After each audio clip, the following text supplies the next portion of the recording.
المنتخب اليمني يقلب الطاولة، والله وانه قلب الطاولة حق الأكل، مش الطاولة بالملعب. احنا قلنا لكم اقلبوا الطاولة بالملعب. فاجئونا.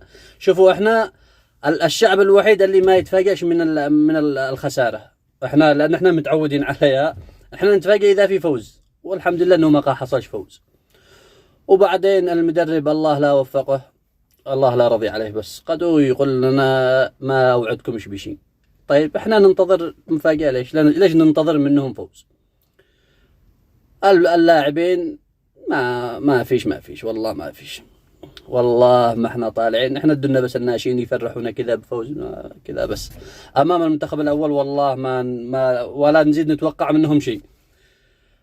بس نطالبهم بشيء واحد، النقطة حقنا حق كل خليجي. هاتوا لنا النقطة حقنا وكثر الله خيركم، وما نشيش منكم شيء، ولا تفاجئونا ولا تقلبوا طاولة.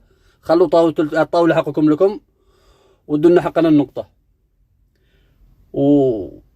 وسلامتكم بس. الله يعين.